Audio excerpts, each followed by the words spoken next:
एक केस में हुई बड़ी गलती की सजा के तौर पर एक पुलिस इंस्पेक्टर का ट्रांसफर साइबर सेल में कर दिया जाता है। मजेदार बात यह है कि उस इंस्पेक्टर को कीबोर्ड तक चलाना नहीं आता और डिजिटल दुनिया के ये साइबर केसेस देखकर उसका सिर घूमने लगता है। मजबूरी में वो एक ऐसे एथिकल हैकर की मदद लेता है जिसका पुलिस डिपार्टमेंट से दूर दूर तक कोई लेना देना नहीं है। जल्दी ही इन दोनों की टक्कर होती है एक बेहद शातिर और खतरनाक मास्टरमाइंड हैकर से, जो सिर्फ एक कंप्यूटर के सामने बैठकर दुनिया का कोई भी काला कारनामा कर सकता है। यहाँ तक कि वो ब्लू व्हेल जैसा जानलेवा गेम भी ऑपरेट कर रहा था। इसी बीच एक मिनिस्टर का बेटा किडनैप हो जाता है और इस किडनैपिंग के पीछे भी उसी हैकर का हाथ है, लेकिन उसका असली मकसद सिर्फ फिरौती के पैसे वसूलना है या इसके पीछे कोई पुराना बदला और गहरा राज छुपा हुआ है। ये सब जानने के लिए देखते हैं आज की कहानी प्रीतम एंड पेड्रो सीजन 1। कहानी शुरू होती है 27 दिसंबर 2024 से। शुक्रवार की रात है। सुबह के 3:35 हो रहे हैं। जब पूरी दुनिया गहरी नींद में सो रही है, तभी बुर्खा पहने दो लोग ताला तोड़कर एक एटीएम बूथ के अंदर घुस जाते हैं। सीसीटीवी कैमरा की नजर से बचने के लिए वो सबसे पहले उस पर स्प्रे मारकर स्क्रीन को धुंधला कर देते हैं। इसके बाद वो एटीएम मशीन से पैसे निकालने की कोशिश करते हैं, लेकिन नाकाम रहते हैं। थक कर वो अपने गैंग के बाकी दो साथियों को फोन करते हैं, जो पास की ही एक गली में पिकअप वैन लेकर तैयार बैठे थे। फोन मिलते ही वो पिकअप वैन लेकर बूथ के सामने पहुंचते हैं। उस वैन में एक लोहे की भारी चेन बंधी हुई थी, जिसके दूसरे छोर से वो एटीएम मशीन को कसकर बांध देते हैं। इसके बाद जैसे ही पिकअप ड्राइवर जोर से एक्सेलरेटर दबाता है, पैसों से भरा पूरा एटीएम मशीन उखड़कर बाहर आ जाता है। वो उसे गाड़ी में लाद कर वहां से रफू चक्कर हो जाते हैं। पास के फुटपाथ पर सो रहा एक भिखारी इस जोरदार आवाज से जाग जाता है और बुरखे वाली औरतों को मशीन चुराते देख उसके होश उड़ जाते हैं। अगले दिन थाने में प्रीतम नाम के एक लड़के को देखते हैं, जो अपने दादाजी को लेकर आता है। उनकी शिकायत ये थी कि दादाजी का पुराना टेप रिकॉर्डर चोरी हो गया है, जिसमें उनकी स्वर्गीय दादी की आवाज और गाने रिकॉर्ड थे। ये अजीब शिकायत सुनकर कांस्टेबल जयंत चिढ़ जाता है और पूछता है कि उस कबाड़ टेप रिकॉर्डर की कीमत क्या होगी। दादाजी बताते हैं कि उन्होंने इसे साल 1982 में 532 रुपए में खरीदा था। ये सुनकर कांस्टेबल का पारा चढ़ जाता है और वो गुस्से में कहता है, यहाँ 28 लाख रुपए की एटीएम मशीन चोरी हो गई और आप 500 रुपए के टेप रिकॉर्डर की शिकायत लेकर आ गए। अब हम 28 लाख रुपए ढूंढे या आपका 500 का टेप रिकॉर्डर। दादाजी मासूमियत से कहते हैं कि पुलिस का तो काम ही है ढूंढना, तो दोनों ढूंढ दीजिए। परेशान होकर कांस्टेबल उन्हें वहां से भगाने लगता है। प्रीतम अपने दादाजी को टैक्सी में बिठाकर घर भेज देता है, लेकिन खुद वापस थाने के अंदर आता है। वो कांस्टेबल से कहता है वो सिर्फ एक टेप रिकॉर्डर नहीं है, बल्कि उसमें उसकी दादी की आखिरी यादें हैं, जिन्हें सुनकर उसके दादाजी जीते हैं। इसीलिए उसकी कीमत 28 लाख रुपए से कहीं गुना ज्यादा है। प्रीतम की बातें सुनकर पुलिस वाले बोर होने लगते हैं और उसे डांट कर भगाने की कोशिश करते हैं, लेकिन तभी प्रीतम गुस्से में कांस्टेबल का कंधा पकड़कर खींच लेता है। पुलिस वाले के शरीर पर हाथ उठाने के जुर्म में वो प्रीतम को तुरंत लॉकअप में डाल देते हैं। थोड़ी देर बाद वहाँ के ऑफिशियल इंचार्ज इंस्पेक्टर पेड्रो थाने आते हैं। वहाँ एटीएम बूथ के मालिक भी पहले से बैठे थे, जो अपनी मशीन और पैसों का अपडेट मांग रहे थे, लेकिन पुलिस के हाथ अब तक खाली थे। इसी बीच लॉकअप से प्रीतम लगातार चिल्लाना शुरू कर देता है, घर पर दादाजी अकेले हैं, उनका शुगर लेवल डाउन हो जाएगा, मुझे बाहर निकालो। बार बार डिस्टर्ब होने पर इंस्पेक्टर पेड्रो को गुस्सा आता है। तब प्रीतम दावा करता है कि वो सिर्फ 15 मिनट के अंदर एटीएम मशीन ढूंढ कर दे सकता है, बस उसे कंप्यूटर चाहिए। इंस्पेक्टर पेड्रो गुस्से में उसे लॉकअप से बाहर निकालकर थाने के कंप्यूटर के सामने बिठा देता है। प्रीतम बस उनसे ये पूछता है कि चोरी किस जगह और किस वक्त हुई थी। इसके बाद वो कुछ मिनटों तक कीबोर्ड पर उंगलियां चलाता है और कंप्यूटर से एक प्रिंट आउट निकाल कर कहता है, ये रहे उन 4 चोरों के नाम और डिटेल्स। थाने में इंस्पेक्टर पेड्रो और बाकी सभी पुलिस वाले एकदम पुराने जमाने के लोग थे, जिन्हें डिजिटल दुनिया से नफरत थी और वो बड़ी मुश्किल से सिर्फ मोबाइल चलाना जानते थे। इसीलिए वो प्रीतम की बात पर भरोसा नहीं करते।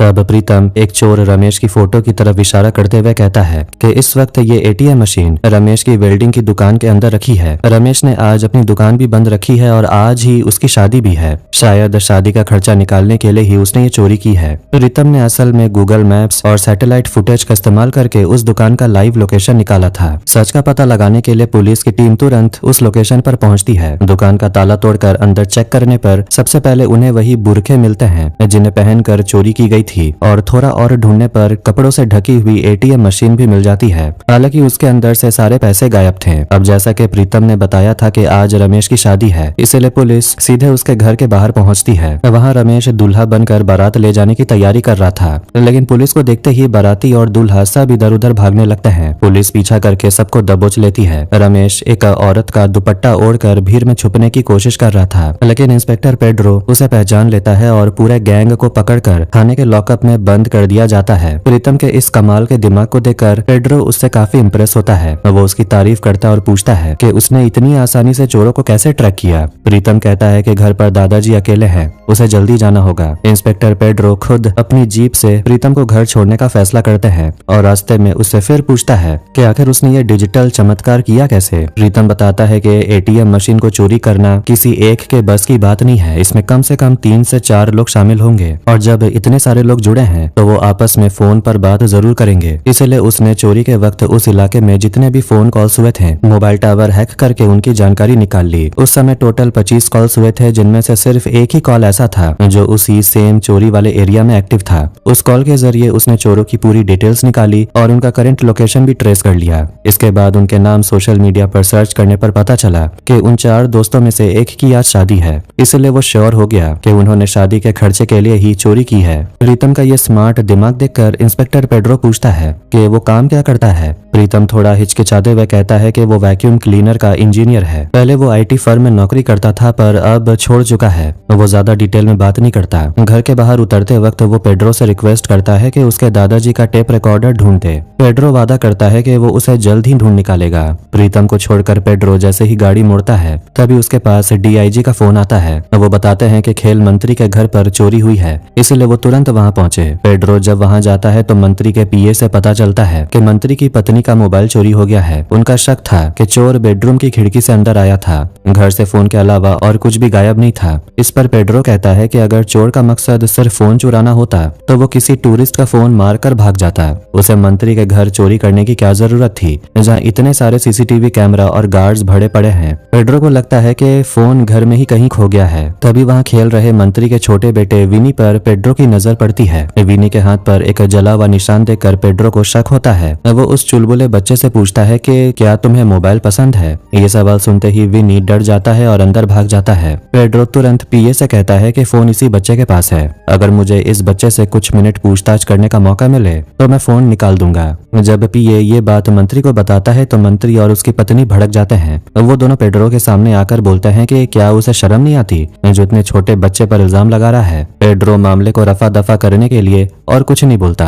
वो मोबाइल का मॉडल और कलर नोट करके वहां से निकल जाता है। इसके बाद वो दुकान से उसी सेम मॉडल और कलर का एक नया मोबाइल खरीदता है। फिर लॉकअप से रमेश को बाहर निकालकर बोलता है कि तुम्हें यह मोबाइल चोरी करने का जुर्म कबूल करना होगा। रमेश जानता था कि दो चोरियों के चक्कर में उसे वैसे भी कुछ साल जेल में ही बिताने हैं, इसलिए वो डील करते हुए कहता है कि अगर जेल में उसे सिगरेट और मटन सप्लाई किया जाए तो वो ये इल्जाम अपने सिर ले लेगा। पेड्रो रमेश को चोर और उस नए मोबाइल को चोरी का माल बनाकर मंत्री के घर ले जाता है। पर मंत्री या उसकी पत्नी, उसने सोचा था कि पुराना मोबाइल फ्लैश मारने पर नया जैसा ही दिखता है तो मंत्री या उसकी पत्नी कुछ समझ नहीं पाएंगे। लेकिन वहां पहुंचते ही पासा पलट जाता है। मंत्री को पहले ही विनी के कमरे में वो असली मोबाइल मिल चुका था। पेड्रो की ये चालाकी पकड़ी जाती है और मंत्री बहुत गुस्सा होते हैं क्योंकि उसने ईमानदारी से ड्यूटी नहीं की थी। इस गलती की सजा के तौर पर पेड्रो का ट्रांसफर साइबर सेल में कर दिया जाता है। पुलिस वाले साइबर सेल को नरक की तरह समझते थे क्योंकि उन्हें कंप्यूटर का क भी नहीं आता था। ड्यूटी के पहले ही दिन पेड्रो को बहुत अजीब लग रहा था। उसे कंप्यूटर ऑन करना तक नहीं आता। तब एक स्टाफ उसे पासवर्ड बताकर कंप्यूटर ऑन करना सिखाता है। पेड्रो कंप्यूटर चालू तो कर लेता है पर तभी एक नई मुसीबत आ जाती है। एक आदमी भागते हुए शिकायत लेकर आता है कि कल रात उसके रेस्टोरेंट के सर्वर पर अटैक हुआ है और हैकर ने उसकी सारी फाइल्स डिलीट कर दी है। पेड्रो को टेक्नोलॉजी का कोई ज्ञान नहीं था, इसलिए उसे उस आदमी की बातें समझ नहीं आ रही थी। वो उससे पूछता है कोई घायल हुआ है क्या, सीसीटीवी कैमरा में कोई संदिग्ध दिखा। तो वो आदमी हैरान होकर कहता है उसके सर्वर के क्लाउड स्टोरेज पर अटैक हुआ है, वहाँ कोई इंसान सड़कों पर थोड़ी दिखेगा, हैकिंग करके फाइल्स डिलीट कर दी गई हैं। पेड्रो अब और ज्यादा कंफ्यूज हो जाता है और गुस्से में चिल्लाता है क्या बकवास कर रहे हो, क्लाउड क्या होता है, क्लाउड का मतलब तो बादल होता है, क्या तुम्हारी फाइल्स बादलों में उड़ रही है, इसका क्या मतलब है। वो आदमी तो पेड्रो से भड़क जाता है और उसे खरी खोटी सुना देता है। इतने सारे स्टाफ के सामने अपनी बेइज्जती देखकर पेड्रो को बहुत बुरा लगता है। वो तुरंत डीआईजी के पास जाता और रिक्वेस्ट करता है कि वो उसे वापस क्राइम ब्रांच में ट्रांसफर कर दे। वो कहता है कि उसने पूरी जिंदगी पिस्तौल चलाई है, इसीलिए ये कंप्यूटर का माउस उसके हाथों में शोभा नहीं देता। डीआईजी बताते हैं कि खेल मंत्री इस वक्त बहुत गुस्से में है, इसलिए जब तक उनका गुस्सा शांत नहीं होता तब तक कुछ नहीं किया जा सकता। हालांकि डीआईजी पेड्रो को एक मौका देते हैं। वो कहते हैं कि अगर पेड्रो 2-3 साइबर केसेस सॉल्व कर दे तो वो पर्सनली मंत्री से रिक्वेस्ट करके उसे वापस क्राइम ब्रांच में ले आएंगे। ये सुनकर पेड्रो को उम्मीद की एक किरण दिखाई देती है। वो मन ही मन सोचता है कि भले ही उसे साइबर डिपार्टमेंट का कुछ ना आता हो, लेकिन जरूरत पड़ने पर वो प्रीतम की मदद तो ले ही सकता है।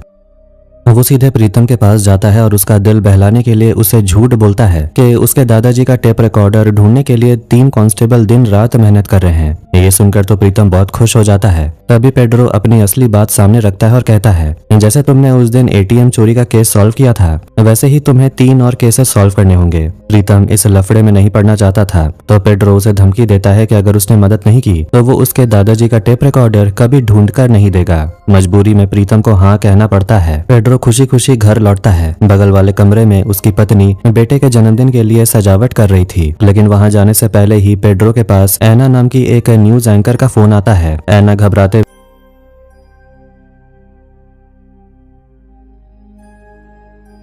अपनी पत्नी और उसकी प्रेमी की गोली मारकर हत्या कर दूंगा। मैं उन्हें किसी भी कीमत पर एक साथ नया साल नहीं मरने से पहले मैं रिसेप्शन पर एक लेटर छोड़ जाऊंगा, जिसे आप कल न्यूज में पढ़कर सुना देना, ताकि सबको पता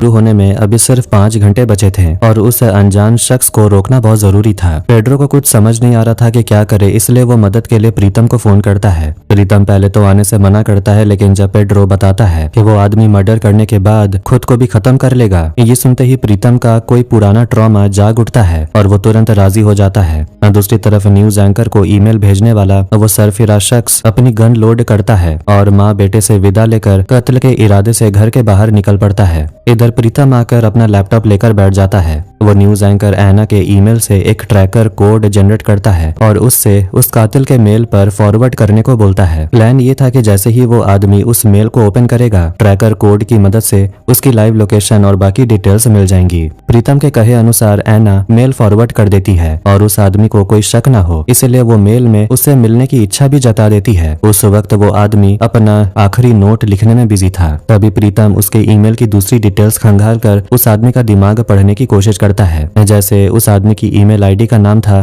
कार्लोस लोबो 1980, यानी कि उसका नाम कार्लोस लोबो है और उसका जन्म 1980 में हुआ था। इसके अलावा उसने मेल में लिखा था कि वो अपनी पत्नी और उसकी प्रेमी को गोली मारेगा, जिसका मतलब ये था कि उसे गन चलानी आती है, यानी कि वो या तो कोई पुलिस वाला है या फिर कोई गैंगस्टर। लेकिन मेल की आखिरी लाइन में उसने लिखा था कि वो रिसेप्शन पर अपना नोट छोड़ेगा ताकि पब्लिक को पता चले कि वो बेकसूर था, यानी कि वो अपनी इज्जत को लेकर बहुत ज्यादा सीरियस था, जिससे साफ था कि वो गैंगस्टर नहीं बल्कि कोई पुलिस वाला ही है। रही बात रिसेप्शन पर लेटर छोड़ने की, तो रिसेप्शन अक्सर होटलों में होते हैं। इसका मतलब था कि उसकी पत्नी और उसका प्रेमी किसी होटल में रुके हुए हैं, जहां वो पहले रिसेप्शन पर लेटर छोड़ेगा और फिर कमरे में जाकर उन्हें मार देगा। इसी बीच कार्लोस वो ईमेल ओपन कर लेता है, जिससे प्रीतम को उसके मोबाइल की सारी जानकारी मिल जाती है। उसका प्रोफाइल चेक करने पर पता चलता है कि वो पुलिस का एक सब इंस्पेक्टर है। प्रीतम उसकी पत्नी और उसके प्रेमी नितिन का नाम भी ढूंढ निकालता है। नितिन का नाम सर्च करने पर पता चलता है कि होटल सेंटा कैटरीना में उसके नाम पर एक रूम बुक है। पेड्रो तुरंत प्रीतम को साथ लेकर उस होटल के लिए निकल पड़ता है। होटल पहुंचने में अभी भी 7 मिनट की दूरी थी, इसीलिए वो गाड़ी से ही होटल के रिसेप्शन पर फोन करते हैं, लेकिन इससे पहले कि रिसेप्शन उनकी बात सुन पाती, कार्लोस वहां पहुंच जाता है। वो रिसेप्शन पर एना के नाम का लेटर छोड़ता है और पता लगा लेता है कि उसकी पत्नी और नितिन किस रूम नंबर में है।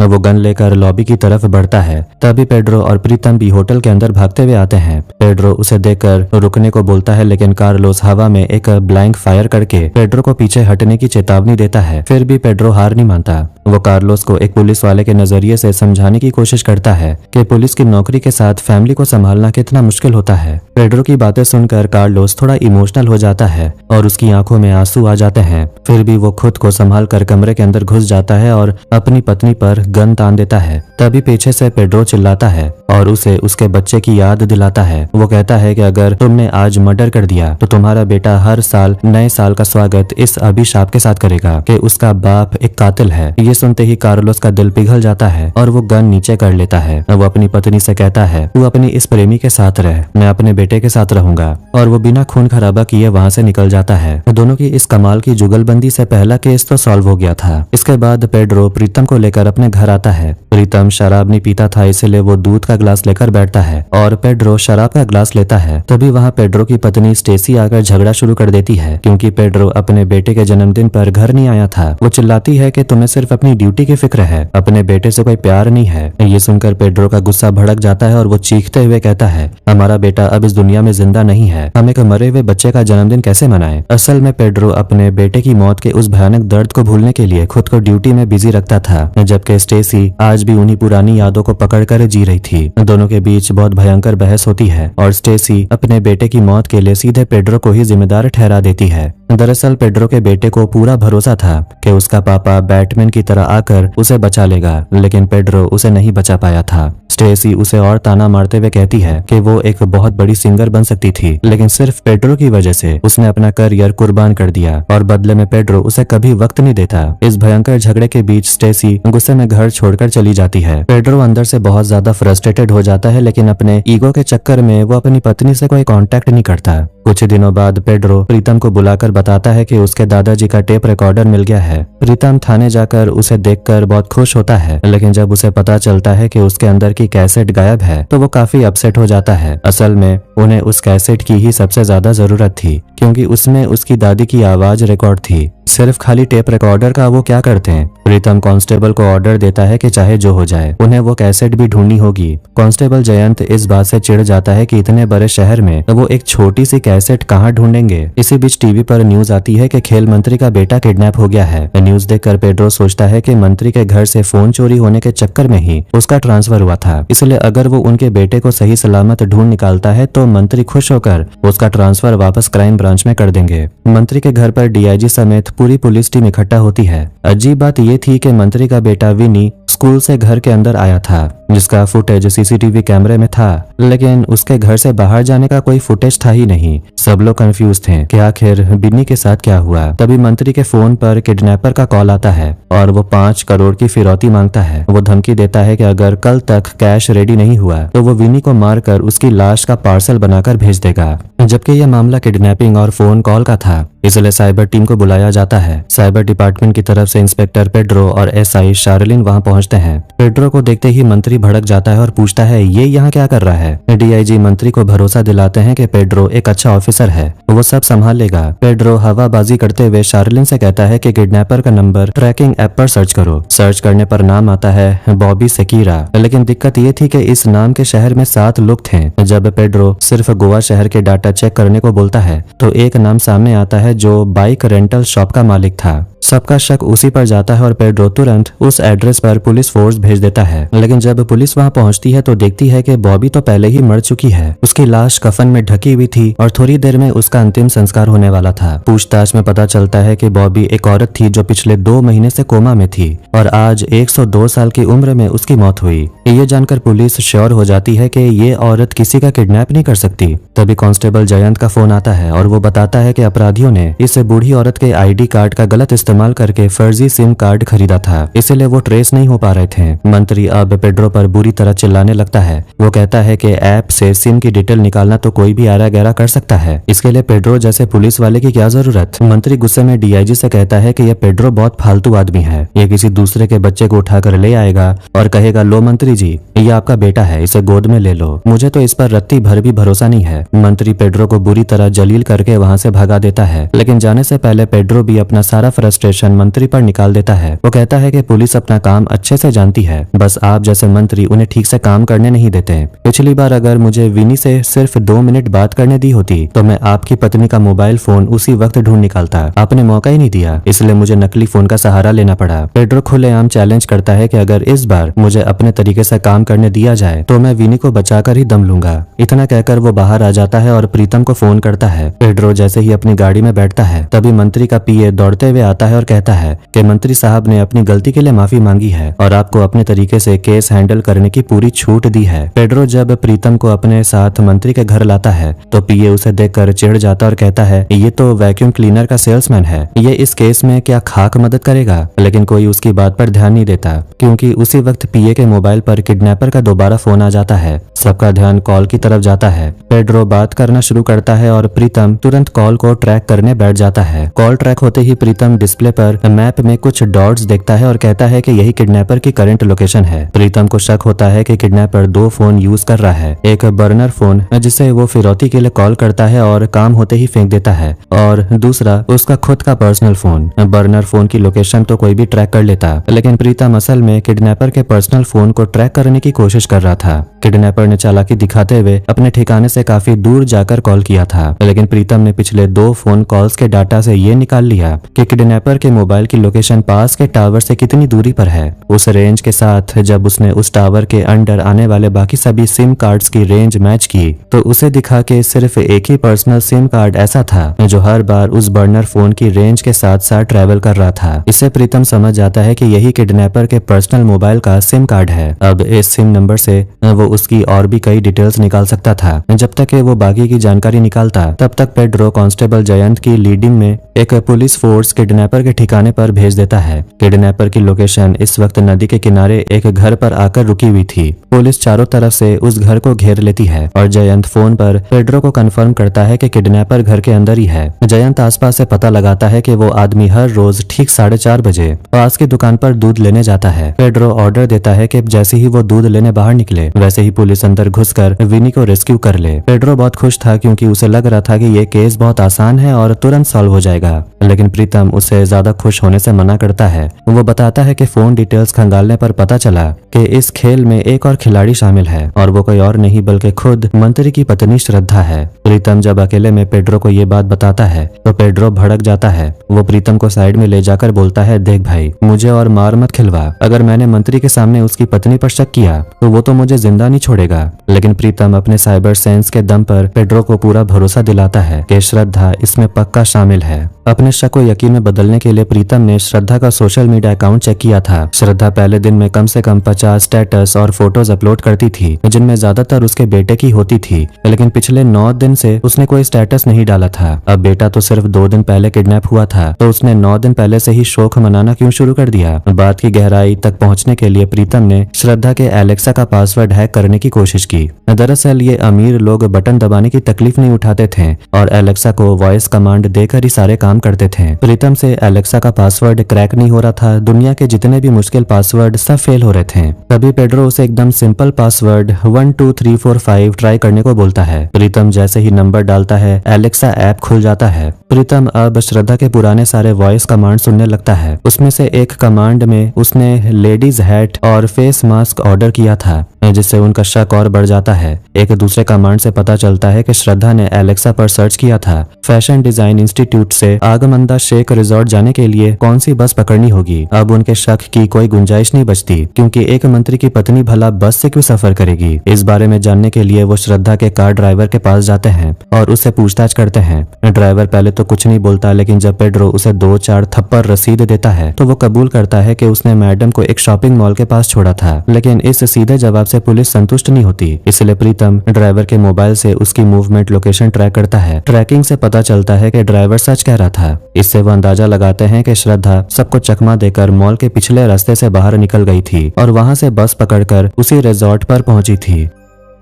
अपने शक को साबित करने के लिए वो दोनों तुरंत उस रिजॉर्ट पहुंच जाते हैं। वहां की सीसीटीवी फुटेज चेक करने पर उन्हें श्रद्धा दिखाई देती है, जिसके साथ एक अनजान आदमी भी था। वो दोनों एक रूम के अंदर जाते हैं। दरअसल यही आदमी विनी का किडनैपर है जो बार बार मंत्री को फोन कर रहा था। अब वो श्रद्धा की पूरी कहानी समझ चुके थे। उस रिजॉर्ट से किडनैपर का ठिकाना काफी पास था, इसलिए वो दोनों एक नाव में बैठकर वहां पहुंचते हैं। तब तक 4:30 बज चुके थे और किडनैपर दूध लाने के लिए घर से बाहर निकल रहा था। पेड्रो तुरंत जयंत को उसका पीछा करने का इशारा इशारा करता है और खुद खिड़की के रास्ते घर के अंदर घुस जाता है। लेकिन पूरे घर में छानबीन करने के बाद भी उसे विनी कहीं नहीं मिलता, यानी कि बच्चे को वहां नहीं रखा गया था। भले ही विनी वहां नहीं था, लेकिन पेड्रो के हाथ कुछ तस्वीरें लग जाती हैं जिन मंत्री की पत्नी श्रद्धा उस किडनैपर के साथ काफी क्लोज हालत में दिख रही थी। पेड्रो बिना वक्त गवाए अपने मोबाइल से उन तस्वीरों की फोटो खींच लेता है। तभी वो किडनैपर वापस आ जाता है, जिसे बचने के लिए पेड्रो तुरंत खिड़की से बाहर कूद कर भाग निकलता है। इसके बाद पेड्रो सीधे श्रद्धा के पास पहुंचता है और पूछता है कि उसने अपने ही बेटे को किडनैप क्यों करवाया। श्रद्धा पहले तो अनजान बनने का नाटक करती है, लेकिन जब पेड्रो उसे वो तस्वीरें दिखाता है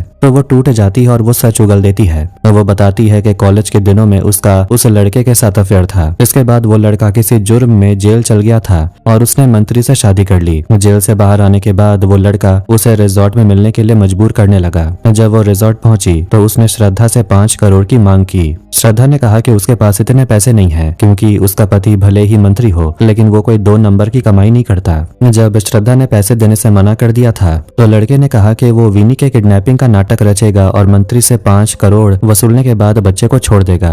जब श्रद्धा ने इस पागलपन का विरोध किया तो उसने इन तस्वीरों को दिखाकर उसे ब्लैकमेल करना शुरू कर दिया। श्रद्धा को डर था कि अगर ये तस्वीरें लीक हो गई तो ऑपोजिशन पार्टी इसे बहुत बड़ा मुद्दा बना लेगी और उसके पति का पूरा पॉलिटिकल करियर बर्बाद हो जाएगा। इसी डर की वजह से वो सब कुछ जानते हुए भी मजबूरन चुप बैठी थी। इसके अलावा उस लड़के ने श्रद्धा को एक और बात बताई थी कि इस पूरे प्लान में एक बहुत ही जीनियस हैकर उसकी मदद कर रहा है, जो पूरे साइबर सेक्टर को संभाल लेगा ताकि वो कभी पकड़े न जाएं। पेड्रो ये जानना चाहता है कि क्या श्रद्धा उस जीनियस हैकर के बारे में कुछ जानती है। हालांकि उस हैकर का नाम मार्टिन है। मार्टिन इस वक्त एक होटल में बैठकर तनेजा नाम के एक बिजनेसमैन का इंतजार कर रहा था। मार्टिन ने अपने लैपटॉप पर तनेजा का यूजर नेम डाला और माउस के कर्सर को फॉरगॉट पासवर्ड पर रखकर बैठ गया। जैसे ही तनेजा आकर अपनी गाड़ी से उतरा, मार्टिन ने तुरंत फॉरगॉट पासवर्ड पर क्लिक किया। वो हाथ में मोबाइल लेकर फोन पर बात करने का नाटक करते हुए इस तरह भागा जैसे कोई बहुत बड़ी इमरजेंसी हो। वो तनेजा के सामने जाकर फुल ड्रामा शुरू कर देता है। वो कहता है, भाई मेरे पापा को हार्ट अटैक आ गया, तुरंत डॉक्टर को बुलाना होगा। मेरे फोन की बैटरी डेड हो चुकी है, प्लीज मुझे आपका फोन दे दो। मुसीबत में फंसा देकर तनेजा उसे अपना मोबाइल दे लेता है। मार्टिन तुरंत उसके फोन पर आया ओटीपी कोड देख लेता है। तनेजा के जाने के बाद वो ओटीपी डालकर पासवर्ड चेंज कर लेता है। असल में मार्टिन को ये ईमेल आईडी हैक करने का काम किसी और ने दिया था। मार्टिन उस क्लाइंट को फोन करके अपनी फीस के पैसे भेजने को बोलता है, जिसके बाद ही वो तनेजा का नया पासवर्ड उसे देगा। मार्टिन इतना शातिर और जीनियस हैकर है। इसके बाद मार्टिन एक कैफे में जाकर बैठता है और श्रद्धा के एक्स बॉयफ्रेंड को फोन करके बताता है कि पुलिस ने उसे पहचान लिया है। पुलिस ने उसका फोन टैप कर रखा है और कल से ही उसका घर घेर रखा है। मार्टिन के हाव भाव से ऐसा लग रहा था कि उसे जानबूझकर सिक्योरिटी को ढीला छोड़ रखा था ताकि वो लड़का पुलिस के हाथों पकड़ा जाए। मार्टिन उसे टाइम के साथ साफ साफ बता देता है कि कल ठीक कितने बजे पेड्रो उसके घर घुसा था और कांस्टेबल जयंत ने कितनी दूर तक उसका पीछा किया था। मार्टिन अपनी बात खत्म ही कर रहा था कि तभी वो देखता है कि उसके ठीक पीछे से कांस्टेबल जयंत उठकर आ रहा था। मार्टिन डर जाता है कि कहीं वो पकड़ा ना जाए, लेकिन जयंत सीधे कैफे के रिसेप्शन पर जाता है। वो असल में वहाँ एक पार्सल लेने आया था। पार्सल लेते वक्त जयंत की नजर रिसेप्शन के पीछे डिस्प्ले सेक्शन में रखी एक कैसेट पर पड़ती है और वो उसे उठा लेता है। उसे लगता है कि यही प्रीतम के दादाजी के टेप रिकॉर्डर की खोई हुई कैसेट है। वो तुरंत पेड्रो को फोन करता है, जिसके बाद पेड्रो और प्रीतम दोनों भागते हुए उसी कैफे में आ जाते हैं। कैसेट देखकर प्रीतम भी खुशी से उछल पड़ता है। जयंत वहाँ खड़े सभी लोगों के सामने बड़ी घोषणा करता है कि इसमें प्रीतम की दादाजी की आवाज में रिकॉर्ड किया हुआ गाना है और वो कैसेट को प्लेयर में चला देता है। लेकिन जैसे ही गाना बजता है उसमें से तो कोई नया गाना निकलने लगता है। इसका मतलब था कि इस कैसेट में दादी की आवाज नहीं थी। प्रीतम बुरी तरह निराश हो जाता है। इसी बीच मार्टिन चुपके से वहाँ से खिसक चुका था, इसलिए उसका सामना किसी से नहीं हो पाता। वापस लौटकर वो लोग फिर से विनी के मिसिंग केस पर ध्यान लगाते हैं। प्रीतम घर का वाईफाई यूजेज हिस्ट्री चेक करता है तो पता चलता है कि सबसे ज्यादा वाईफाई विनी के कमरे में इस्तेमाल हुआ था। इसके अलावा घर का एक नौकर उन्हें बताता है कि विनी अपने मोबाइल पर कोई छिपकली वाली गेम खेलता रहता था। वो फोन लेकर घर के कोने कोने में घूमता था और स्क्रीन पर छिपकली मारता था। ये सुनकर पेड्रो और प्रीतम अंदर जाकर मंत्री और उसकी पत्नी से पूछते हैं कि क्या विनी की स्कूल से कभी कोई शिकायत आई थी कि वो क्लास में सो जाता है, क्योंकि विनी रात भर जागकर गेम खेलता था तो स्कूल में सोना लाजमी था। मंत्री और उसकी पत्नी को समझ नहीं आ रहा था कि गेम खेलने और स्कूल में सोने से इस किडनैपिंग में क्या मदद मिलेगी। प्रीतम उन्हें समझाते हुए कहता है कि विनी को असल में किसी साइबर क्रिमिनल ने डिजिटल तरीके से किडनैप किया है। उस क्रिमिनल ने इस छिपकली वाले गेम के जरिए विनी को पूरे घर के चक्कर लगवाए और इस तरह उसने घर के कोने कोने का नक्शे का एक्सेस ले लिया। शायद उस हैकर के पास घर के सभी कैमरों का एक्सेस है, इसलिए उसने विनी को कैमरे कैमरे की नजर में आए बिना घर से बाहर निकलने का रास्ता दिखा दिया। प्रीतम जब विनी का लैपटॉप चेक करना चाहता है तो श्रद्धा उसे कमरे में ले जाती है, लेकिन लैपटॉप पर पासवर्ड लगा होने के कारण प्रीतम उसे खोल नहीं पाता। इस पर वो पेड्रो से कहता है कि स्कूल में विनी के बेस्ट फ्रेंड्स का पता लगाओ। पेड्रो लिस्ट को शॉर्ट करते हुए कहता है कि क्लास में जो बच्चा विनी के साथ सोता था वही उसका पासवर्ड जान सकता है, क्योंकि वो भी रात भर उसके साथ गेम खेलता होगा। एक बच्चे को पकड़कर थाने ले आती है। वो बच्चा भी विनी की तरह ही महा बदमाश निकला। पुलिस उसे पेट भरकर खाना खिलाती है पर वो कुछ नहीं बताता। उसका मुंह सिर्फ खाने की रही खोल रहा था। यहाँ तक कि वो गुस्से में मंत्री को अपने बीच की उंगली भी दिखा देता है। तब पेड्रो अपना रौद्र रूप दिखाता और गुस्से में कहता है, देखो तो जरा इस लड़के की उंगली कितनी बड़ी है, अभी के अभी इसकी उंगली काट देता हूँ। ये सुनते ही बच्चा डर जाता है और तुरंत विनी का पासवर्ड उगल देता है। प्रीतम जैसे ही लैपटॉप खोलता है उसके होश उड़ जाते हैं। विनी इतने दिनों से खतरनाक ब्लू वेल गेम खेल रहा था। विनी के मम्मी पापा इस गेम के बारे में कुछ नहीं जानते थे। प्रीतम उन्हें बताता है कि इस गेम को रशियन के एक साइको डेवलपर ने बनाया था, जिसका मानना था कि बच्चों को तो खुद को खत्म कर लेना चाहिए। ये गेम छोटे छोटे टास्क से शुरू होता है और धीरे धीरे खतरनाक टास्क में बदल जाता है, जैसे अपने ही पालतू जानवर को मारकर फ्रिज में रख देना, पड़ोसी के कपड़े चुराकर जला देना या पोस्ट बॉक्स में आग लगा देना। और इस गेम का आखिरी टास्क होता है खुद को खत्म कर लेना। ये बातें सुनकर पेड्रो के सीने में अपने मरे हुए बेटे का दर्द जाग उठता है, क्योंकि उसका बेटा भी इसी तरह कुएं में कूद कर खुद को खत्म कर चुका था। मंत्री हैरान होकर पूछता है कि ये सब जानने के बाद भी बच्चे ये गेम क्यों खेलते हैं। प्रीतम समझाता है कि ये ऐप इंस्टॉल होते वक्त फोन या लैपटॉप की सभी परमिशन ले लेता है। ऐसे में जब कोई बच्चा लैपटॉप ऑन रखकर कपड़े बदलता है, मास्टरबेट करता है या अपने बॉयफ्रेंड गर्लफ्रेंड के साथ सीक्रेट बातें शेयर करता है, तो ये ऐप कैमरे के जरिए सब कुछ चुपके से रिकॉर्ड कर लेता है। बाद में हैकर इसी वीडियो के दम पर बच्चों को ब्लैकमेल करता है और उन्हें खुद को खत्म करने पर मजबूर करता है। उन्हें पूरा शक हो जाता है कि विनी भी इसी साइबर बुलिंग का शिकार हुआ है, जबकि इस ऐप के जरिए विनी के लैपटॉप का पूरा एक्सेस मार्टिन के पास था। इसलिए जैसे ही प्रीतम ने लैपटॉप ऑन किया, मार्टिन को अपने कंप्यूटर पर विनी के कैमरे से सब कुछ दिखाई देने लगा। कैमरे में प्रीतम को देखते ही मार्टिन चौंक जाता है, जैसे उसका कोई पुराना जख्म हरा हो गया हो। वो तुरंत कोई एक्शन नहीं लेता और चुपचाप उनकी बातें सुनता रहता है। इधर प्रीतम सबको लैपटॉप में रिकॉर्ड हुए विनी के पुराने टास्क के वीडियोस दिखाता है, जैसे रात के वक्त किचन से खाना चुरा कर कुक को डराना या अपनी माँ के मोबाइल से गेम डिलीट कर देना। इन छोटी मोटी शरारतों से ही गेम के टास्क शुरू हुए थे। तभी प्रीतम को अचानक एहसास होता है कि कोई हैकर कैमरास के जरिए उन्हें देख रहा है। अब मार्टिन चुप नहीं रहता और सीधे लैपटॉप के स्पीकर से जवाब देता है, बिल्कुल सही पकड़ा तुमने, मैं तुम सबको देख रहा हूँ। ये अनजानी आवाज सुनकर प्रीतम डर के मारे तुरंत लैपटॉप बंद कर देता है, लेकिन तभी श्रद्धा के मोबाइल पर मार्टिन का कॉल आता है। श्रद्धा फोन उठाकर लाउडस्पीकर पर डालती है तो मार्टिन हंसते हुए कहता है, लैपटॉप बंद करने से कोई फायदा नहीं है, मैं अब भी सब कुछ देख रहा हूँ। मार्टिन उस कमरे के अंदर कौन सी चीज कहाँ रखी है एक एक करके सब बताने लगता है। घर में मौजूद पुलिस वाले घबरा कर दीवारों पर सीक्रेट कैमरा ढूंढने लगते हैं। तभी मार्टिन उन्हें डराते हुए कहता है, कोई भी खिड़की के पास जाने की गलती मत करना, सीधे गोली मार दी जाएगी।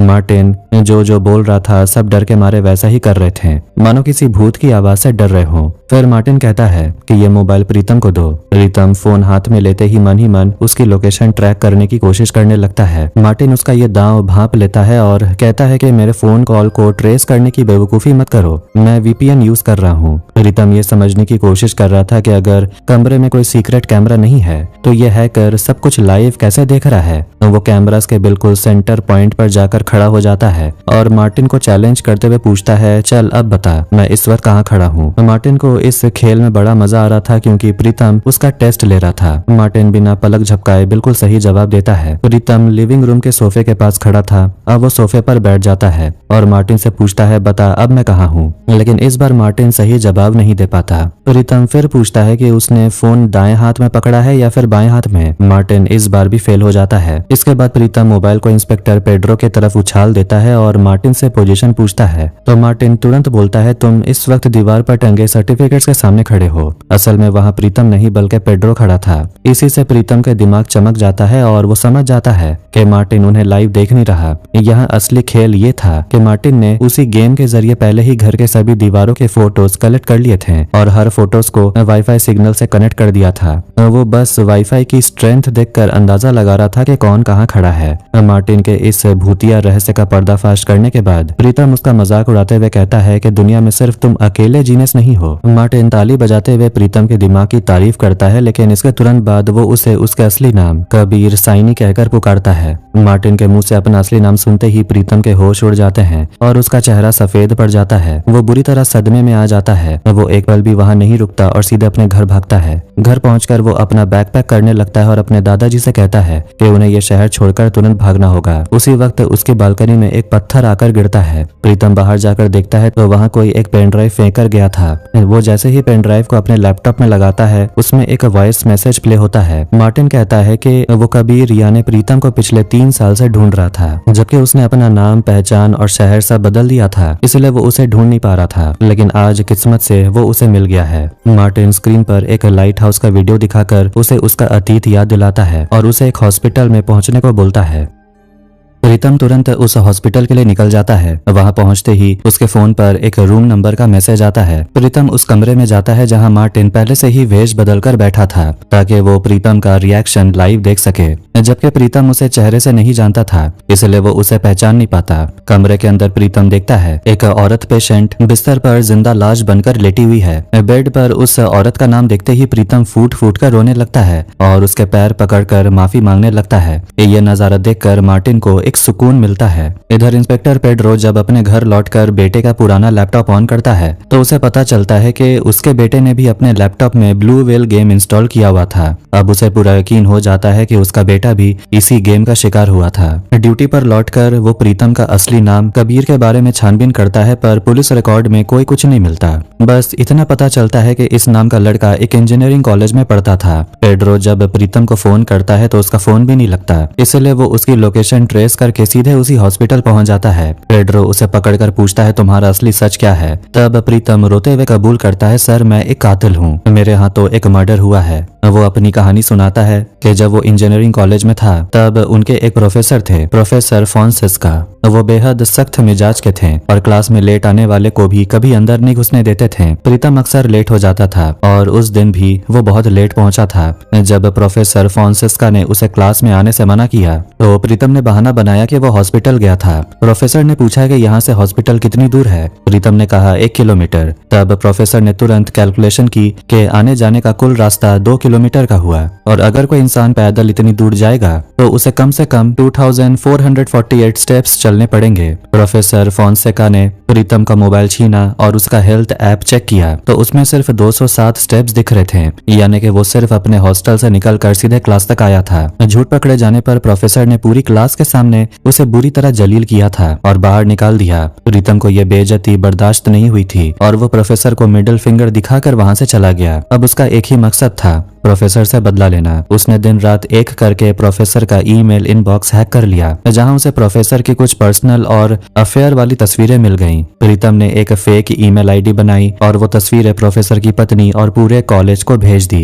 अगले दिन जब प्रोफेसर कॉलेज पहुंचे तो चौकीदार से लेकर हर कोई उन्हें देखकर हंस रहा था। उन्हें कुछ समझ नहीं आया। वो जैसे ही क्लास घुसे उनके पैरों तले जमीन खिसक गई। उनकी वो तस्वीरें क्लास के व्हाइट बोर्ड पर डिस्प्ले हो रही थी और सारे स्टूडेंट्स उनका मजाक उड़ा रहे थे। प्रोफेसर शर्म से पानी पानी होकर अपने घर लौटे तो देखा कि उनकी पत्नी भी नफरत से मुंह फेरकर बैठी है। इस भयानक बदनामी और अपमान को प्रोफेसर झेल नहीं पाए और उन्होंने एक लाइट हाउस से कूदकर खुद को खत्म कर लिया। इस घटना के बाद प्रीतम ने डर कर अपना नाम, शहर और पहचान सब बदल ली, लेकिन वो इस गहरे ट्रॉमा से कभी बाहर नहीं आ पाया। पेड्रो उसे संभालता और समझाता है कि उस वक्त तुम्हारी उम्र बहुत कम थी, ना समझी में तुमसे ये गलती हो गई, इसलिए खुद को और मत कोसो। फिर वो पूछता है क्या प्रोफेसर की फैमिली में कोई ऐसा है जो तुमसे बदला लेना चाहता है। प्रीतम बताता है कि हॉस्पिटल में जो औरत भर्ती है वही प्रोफेसर की पत्नी है और उनके किसी और रिश्तेदार को वो नहीं जानता। जब पेड्रो और प्रीतम प्रोफेसर की फैमिली डिटेल सर्च करते हैं तो पता चलता है कि उनका एक बेटा भी है। उसका नाम है मार्टिन और वो अमेरिका में रहता है। अब पूरी पिक्चर साफ हो चुकी थी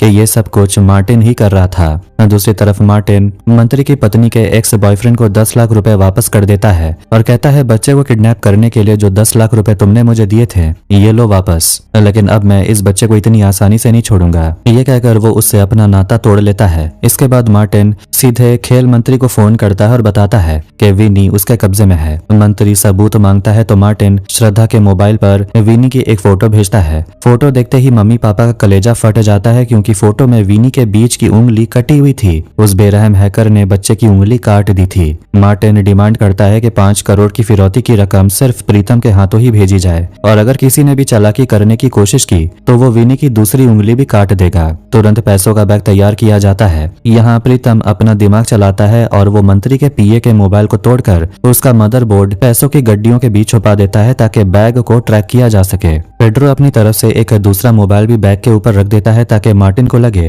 कि पुलिस इस फोन से उनके ऊपर नजर रख रही है। प्लान ये था कि मार्टिन सामने दिख रहे फोन को तो फेंक देगा, लेकिन पैसों के अंदर छुपे मदरबोर्ड को नहीं ढूंढ पाएगा। प्रीतम जैसे ही पैसे लेकर निकलने वाला था, तभी घर का कुक भागते हुए आता है और चिल्लाता है, साहब पानी के नल से पानी नहीं बल्कि नूडल्स निकल रहे हैं। इस घर में पक्का कोई भूत है। मंत्री का मूड वैसे ही खराब था और वो कुक को डांट कर भगा देता है। इसके बाद प्रीतम पैसों का बैग लेकर एक सुनसान ब्रिज पर मार्टिन से मिलने पहुंचता है। मार्टिन के सामने आते ही वो उस पर टूट पड़ता है और उसे बुरी तरह मारने लगता है, क्योंकि प्रीतम की एक गलती की वजह से उसका पूरा परिवार और करियर तबाह हो गया था। प्रीतम रोते हुए उसे माफी मांगता है, लेकिन मार्टिन का गुस्सा शांत नहीं होता। मार्टिन उसे अल्टीमेटम देता है और कहता है, अगर उस बच्चे की जान चाहते हो तो कल सुबह ठीक 7:30 बजे तुम उसी लाइट हाउस से कूदकर खुद को खत्म कर लेना जहां से मेरे पापा ने छलांग लगाई थी। वो धमकी देता है कि अगर प्रीतम ने खुद को खत्म नहीं किया तो वो विनी को जान से मार देगा। मार्टिन अपनी घड़ी उतारकर प्रीतम के हाथ में पहना देता है और उसमें एक टाइमर सेट कर देता है। प्रीतम के पास फैसला करने के लिए अब सिर्फ 8 घंटे बचे थे। मार्टिन पैसों का बैग लेकर जाने लगता है, लेकिन तभी उसे बैग के ऊपर रखा वो दूसरा मोबाइल मिल जाता है। वो उसे बाहर निकालता है और प्रीतम को एक जोरदार लात मारकर बेहोश कर देता है। इसके बाद वो प्रीतम की जेब से उसका फोन निकालता है और इंस्पेक्टर पेड्रो को मैसेज करता है, मुझे विनी मिल गया है, मैं उसे लेकर वापस आ रहा हूँ। ये मैसेज पढ़कर सबके दिलों में उम्मीद जग जाती है कि विनी सही सलामत लौट रहा है। पुलिस जब उस मोबाइल को ट्रैक करती है तो देखती है कि सचमुच कोई मंत्री के घर की तरफ ही बढ़ा चला आ रहा है। थोड़ी देर बाद जब गाड़ी आकर रुकती है तो सब लोग उसकी तरफ दौड़ते हैं, लेकिन गाड़ी के अंदर विनी नहीं था, बल्कि वहाँ खून से सना हुआ वो दूसरा मोबाइल फोन पड़ा हुआ था। इसी बीच प्रीतम को होश आता है और वो भागते हुए मंत्री के घर पहुंचता है। वो तुरंत पैसों की गड्डियों के बीच छुपाए गए पीए के मोबाइल की लोकेशन ट्रैक करता है और वो एक होटल का एड्रेस दिखाता है। मार्टिन असल में उसी होटल में छुपा हुआ था। पेड्रो तुरंत पुलिस फोर्स लेकर वहां पहुंच जाता है, लेकिन उस होटल में कम से कम 200 कमरे थे, इसलिए यह पता लगाना नामुमकिन था कि मार्टिन किस कमरे में है। तब प्रीतम एक तरकीब लगाता है। वो कहता है कि हर फ्लोर पर एक एक कांस्टेबल को भेज दो और वो हर रूम के बाहर जाकर जोर जोर से चिल्लाएंगे या गाना गाएंगे। प्रीतम ने उस छुपे हुए मोबाइल का ऑटो आंसर मोड ऑन कर रखा था, इसलिए जब वो यहाँ से कॉल करता तो फोन अपने आप उठ जाता है। अब कमरे के बाहर से जब कोई कांस्टेबल चिल्लाएगा तो उसकी आवाज फोन के जरिए सीधे प्रीतम को सुनाई दे दी जाएगी और पता चल जाएगा कि मार्टिन किस रूम में है। पुलिस वाले वैसे ही करते हैं। आखिर में जब कांस्टेबल जयंत एक कमरे के बाहर से चिल्लाते हुए गुजरते हैं तो प्रीतम उसकी आवाज पहचान लेता है और कंफर्म कर लेता है कि मार्टिन इसी रूम में है। पुलिस जैसे ही दरवाजा तोड़कर अंदर घुसती है तो देखती है कि मार्टिन तब तक खिड़की के रास्ते भाग चुका था। मार्टिन को पैसों के अंदर छुपा हुआ मदरबोर्ड भी मिल गया था, जिस पर उसने लिख कर छोड़ा था कि प्रीतम का समय खत्म होने में अब सिर्फ 4 घंटे बचे हैं। भागते वक्त मार्टिन होटल के बाहर से एक आदमी की गाड़ी चुरा लेता है। जब वो आदमी पुलिस से शिकायत करता है तो प्रीतम उसे पूछता है क्या उसकी गाड़ी में ऑटोमेटिक टोल टैक्स कटने का सिस्टम लगा है और टैक्स कटने पर मोबाइल में मैसेज आता है। उस आदमी के हाँ कहते ही प्रीतम सबको रिलैक्स होने को बोलता है। वो समझाता है कि मार्टिन जैसे ही हाईवे का टोल प्लाजा पार करेगा हमें तुरंत सिग्नल मिल जाएगा। थोड़ी देर बाद ऐसा ही होता है। लोकेशन मिलते ही पुलिस मार्टिन को दबोचने निकल पड़ती है, लेकिन मार्टिन भी शातिर था। वो खतरा भांपकर गाड़ी को रास्ते पर ही छोड़ देता है और एक बस पकड़कर भाग जाता है। प्रीतम और पेड्रो जब वहां पहुंचते हैं तो उन्हें सिर्फ खाली गाड़ी मिलती है जिस पर लिखा था सिर्फ 2 घंटे बाकी हैं। प्रीतम अब उस समय एक्टिव मोबाइल नंबरों को ट्रैक करता है। जिस वक्त मार्टिन ने टोल पार किया था उस समय एक टावर के अंदर सिर्फ 3 सिम कार्ड एक्टिव थे, जिनमें से एक नंबर बेहद संदिग्ध था। वही मार्टिन का नंबर था। प्रीतम जब उसकी करंट लोकेशन चेक करता है तो देखता है कि उस नंबर के आसपास बहुत सारे दूसरे मोबाइल भी मूव कर रहे हैं। इससे प्रीतम समझ जाता है कि मार्टिन इस वक्त किसी बस या पब्लिक ट्रांसपोर्ट में सफर कर रहा है। वो पीछा करके उस बस को रोक तो लेते हैं, लेकिन मार्टिन इस बार भी उन्हें चकमा देकर गायब हो जाता है। बस से उतरने से पहले उसे अपना वो मोबाइल एक बूढ़ी औरत के बैग में डाल दिया था। प्रीतम जैसे ही उस मोबाइल को हाथ में लेता है, उस पर एक मैसेज आता है, सिर्फ 1 घंटा बाकी है। साथ ही उस फोन में विनी की एक नई फोटो थी जिसमें उसकी 2 उंगलियां कटी हुई दिख रही थी। इस घटना के बाद पेड्रो को शक होता है कि मार्टिन ने जो घड़ी प्रीतम को पहनाई है उसमें पक्का कोई हिडन स्पीकर या माइक है जिसके जरिए वो उनकी सारी बातें लाइव सुन रहा है। पेड्रो तुरंत प्रीतम की घड़ी उतरवाता है और उसे साइड में ले जाकर अपना प्लान बताता है। वो नाटक करते हैं कि प्रीतम सचमुच हार मानकर लाइट हाउस से कूदकर खुद को खत्म करने जा रहा है। वो जानते हैं कि अपनी आंखों से ये नजारा देखने के लिए मार्टिन भी वहां जरूर आएगा और इसी मौके का फायदा उठाकर पेड्रो उसे गिरफ्तार कर लेगा। प्रीतम लाइट हाउस की तरफ बढ़ जाता है और पेड्रो बाहर छुपकर नजर रखने लगता है। इसी बीच पेड्रो का ध्यान एक बहुत जरूरी चीज पर जाता है। जब वो पहली बार विनी से मिला था तो उसके हाथ पर जलने का एक गहरा निशान था, लेकिन बूढ़ी औरत के बैग से मिले फोन में विनी की जो 2 उंगलियां कटी हुई फोटो थी उनमें हाथ पर जलने का कोई निशान नहीं था। पेड्रो श्योर होने के लिए प्रीतम को फोन करके वो फोटो दोबारा चेक करने को बोलता है। प्रीतम जब फोटो को ध्यान से देखता है तो समझ आता है कि ये असली फोटो नहीं बल्कि AI जनरेटेड फोटो है। इसका मतलब साफ था कि विनी की कोई उंगली नहीं कटी है और वो मार्टिन के पास है ही नहीं। प्रीतम अंदाजा लगाता है कि मार्टिन ने ब्लू वेल गेम के जरिए विनी को कोई ऐसा टास्क दिया था जिससे वो अपने ही घर में किसी ऐसी जगह छुपा बैठा है जहाँ कोई सोच भी नहीं सकता, क्योंकि CCTV कैमरा में वो घर से बाहर जाते हुए दिखा भी नहीं था, यानी कि वो घर के अंदर ही है। वो विनी के पुराने गेम टास्क की लिस्ट चेक करते हैं तो देखते हैं कि विनी ने घर से ऑक्सीजन सिलेंडर, खाना और पोर्टेबल टॉयलेट जैसी चीजें गायब की थी जो कहीं छुपकर जिंदा रहने में काम आती हैं। इसके अलावा कुक ने भी कहा था कि पानी के नल से नूडल्स निकल रहे हैं। अब पुलिस को पूरे यकीन हो जाता है कि विनी कहीं और नहीं बल्कि अपने ही घर के बड़े पानी के टैंक के अंदर छुपा है। इधर फोन पर बात करते करते प्रीतम जैसे ही लाइट हाउस के ऊपर पहुंचता है वो देखता है कि वहां पहले से ही मार्टिन बैठा हुआ था। मार्टिन उसे नीचे कूदने को बोलता है, लेकिन प्रीतम साफ मना कर देता है और हंसते हुए कहता है कि तुम्हारा खेल खत्म हो चुका है। विनी तुम्हारे पास नहीं बल्कि अपने घर में पानी के टंकी में छुपा है। ये सुनकर मार्टिन के पैरों तले जमीन खिसक जाती है। वो गुस्से में प्रीतम को धक्का देकर नीचे गिराने की कोशिश करता है और दोनों के बीच भयंकर हाथापाई शुरू हो जाती है। दूसरी तरफ पेड्रो तुरंत कांस्टेबल दत्तात्रेय को फोन करके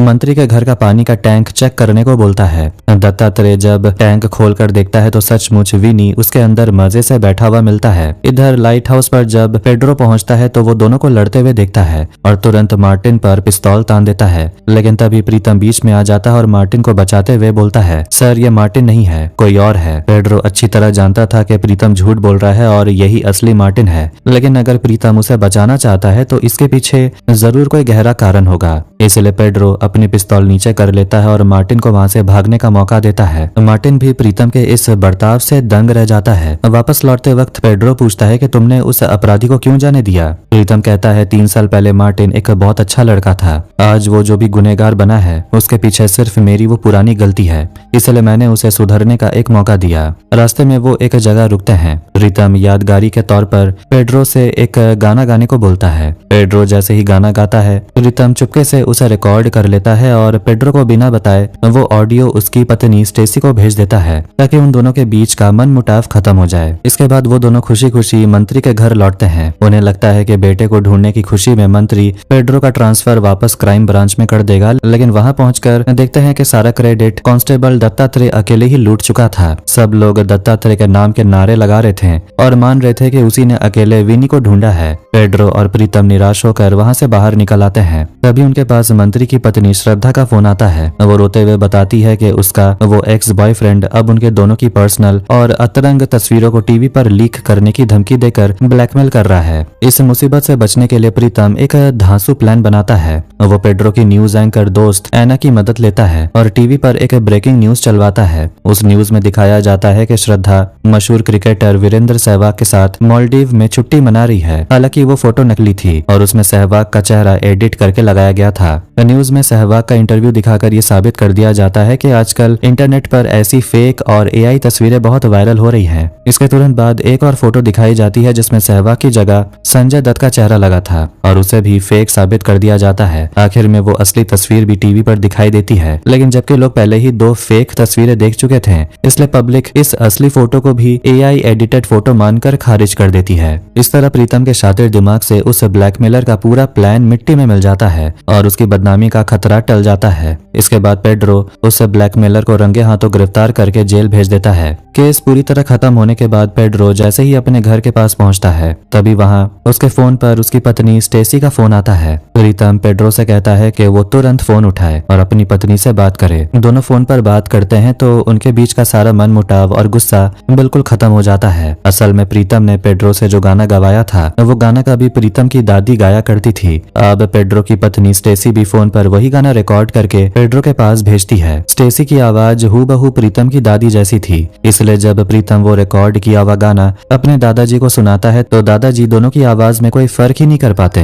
उन्हें लगता है कि ये उनकी पत्नी की ही आवाज है। आखिरकार दादाजी के उदास चेहरे पर एक प्यारी सी मुस्कान आ जाती है। दूसरी तरफ मार्टिन अपने पापा की कब्र पर फूल चढ़ाने जाता है। प्रीतम से माफी मिलने के बाद अब उसका मन काफी हल्का हो चुका था। वो वहीं से श्रद्धा को फोन करता है और अपने किए की माफी मांगता है। वो बताता है कि वो उनके 5 करोड़ रुपए वापस कर रहा है, जो थोड़ी ही देर में एक गाड़ी के जरिए उनके घर पहुंच जाएंगे। वो श्रद्धा से कहता है कि ये बात वो प्रीतम को बता दे। आखिरकार सब कुछ ठीक हो जाता है और सब लोग अपनी अपनी नॉर्मल लाइफ में वापस लौट आते हैं। बस पेड्रो और प्रीतम अब बैठकर एक तगड़ा प्लान बना रहे हैं कि कैसे पेड्रो का ट्रांसफर साइबर सेल से वापस क्राइम डिपार्टमेंट में करवाया जाए। और इसी के साथ ये दिलचस्प कहानी यहीं पर खत्म हो जाती है। दोस्तों, अक्सर बच्चे अपनी क्यूरियोसिटी में आकर ऐसी बहुत सी चीजें कर बैठते हैं जिनकी भनक उनके मम्मी पापा को भी नहीं होती। बड़ों की गाइडलाइन से दूर रहकर छुपकर किया गया कोई भी काम बच्चों को बड़ी मुसीबत में डाल सकता है। इसलिए अपने बच्चों पर हमेशा नजर रखें, उन्हें उनकी जरूरी आजादी जरूर दें, लेकिन साथ ही अच्छे संस्कार और सही गलत की समझ भी सिखाएं ताकि वो एक बेहतरीन इंसान बन सके। आज की वीडियो को यहीं पर एंड करते हैं। तो कैसी लगी आज की स्टोरी कमेंट करके जरूर बताना। वीडियो पसंद आया वीडियो को लाइक कर दें, चैनल को भी सब्सक्राइब कर दें। मिलते हैं नेक्स्ट वीडियो में। Take care.